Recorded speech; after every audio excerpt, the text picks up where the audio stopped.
भारत में एक साजिश के तहत एक बहुत बड़ा गेम खेला जा रहा है, एक बहुत बड़ी साजिश रची जा रही है भारत में। जब कश्मीर में मुसलमानों की संख्या बढ़ी तो पाकिस्तान मजबूत हो गया। मतलब साफ साफ है, भारत के अंदर कश्मीर दूसरा पाकिस्तान बन चुका है। और बंगाल में जब मुसलमानों की संख्या बढ़ी तो बांग्लादेश मजबूत हो गया। तो साफ साफ है कि भारत के अंदर बंगाल दूसरा बांग्लादेश बन चुका है।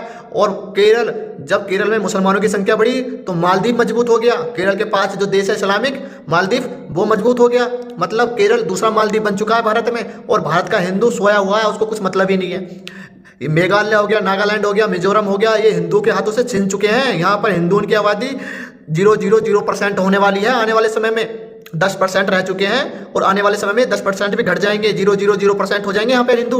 अगर हिंदू नहीं जागा तो अपने देश को खो रहा है। भारत में एक राम मंदिर बनने के लिए भी स्कूल और हॉस्पिटल की मांग हो रही है। और जो पंजाब में सबसे बड़ा चर्च बनना है उसके ऊपर सबकी चुप्पी है। जो अयोध्या में मस्जिद बन रही है उसके ऊपर सबकी चुप्पी है। और मुसलमान खुद अपनी इस्लामिक यूनिवर्सिटी बना रहे हैं जहाँ सिर्फ अपनी मुस्लिम ही नागरिक पढ़ेंगे, कोई दूसरे समुदाय का नहीं पढ़ेगा। और भारत में गुरुकुल पर भी प्रतिबंध है, धार्मिक शिक्षाओं पर भी प्रतिबंध है। और जबकि सबसे ज्यादा प्राइवेट स्कूल हिंदुओं के हाथों में, अगर वे चाहते तो उनको गुरुकुल में कन्वर्ट कर सकते थे और भारतीय शिक्षा और सनातन शिक्षा उनको प्रदान कर सकते थे, पर नहीं, ऐसा नहीं करेंगे। क्योंकि इनके दिमाग में जो गुलामी बैठा दिया उस गुलामी से बाहर नहीं निकल रहे हैं। इनको नहीं पता कि अपने देश होने की कितनी जरूरत है। जहाँ अपनी संस्कृति होगी वही देश होगा। देश से बड़ा धर्म है, ये बात मान के चलो। क्योंकि पाकिस्तान, बांग्लादेश, अफगानिस्तान में हमारे धर्म की संख्या घटी और वो दूसरे देश बन गए। भारत में हमारी संख्या ज़्यादा है इसलिए भारत बच गया। जहाँ भी भारत से हिंदुओं की संख्या घटेगी तो वो देश भी घटेगा। इसलिए धर्म प्रथम है, जहाँ धर्म होगा वो देश होगा।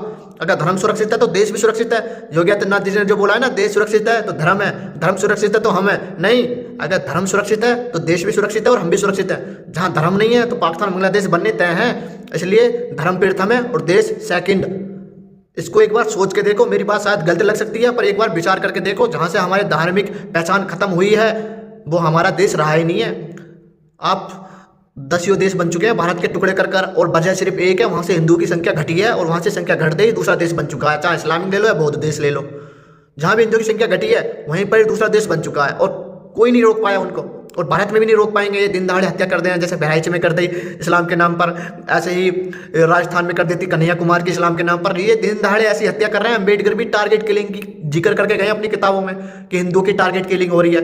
मतलब तुम समझो, एक बड़ा महापुरुष और इतना शिक्षित पुरुष कुछ कह रहा है और तुमने उसके ऊपर विचार नहीं करा है। सोचो। और जो कुरान भारत में पढ़ाई जा रही है ना, वो सीरिया में पढ़ाई जा रही है, जहाँ मुसलमानों की संख्या 90% है। वे आपसी लोगों को मार रहे हैं और जहाँ इनकी अल्पसंख्यक है वहाँ काफिरों को मार रहे हैं। भारत में रोहिंग्या मुसलमानों को यहाँ पर बुलाकर उनको नागरिकता दी जा रही है, आधार कार्ड, सरकारी सुविधा तक दी जा रही है, उनको अपना बताया जा रहा है। और बांग्लादेश, पाकिस्तान में दिन दहाड़े हिंदुओं को मारा जा रहा है। हिंदू चीख रहे हैं, पुकार रहे हैं, उनकी कोई सुनने के लिए तैयार नहीं है। उनकी मौत दरवाजे पर खड़ी है पर उनको कोई रास्ता नहीं दिख रहा है बचने का। और भारत का हिंदू इनको चुनाव लड़ने के लिए अधिकार दे रहा है। ये भारत के सर पर, हिंदुओं के सर पर खड़े होकर हिंदुओं को आग दिखा रहे हैं, हिंदुओं को धमका रहे हैं। अब भारत में दिन पे दिन अधिकार ले रहा है और हिंदू कुछ कह ही नहीं रहा है। अरे जो बांग्लादेश में हो रहा है हिंदुओं के साथ, पाकिस्तान में हिंदुओं के साथ हो रहा है, क्या भारत में नहीं हो सकता? क्या हिंदू उनके साथ नहीं कर सकते? इन पाकिस्तानी बांग्लादेशी जिहादियों के साथ नहीं कर सकते जो बांग्लादेश में हिंदुओं के साथ हो रहा है?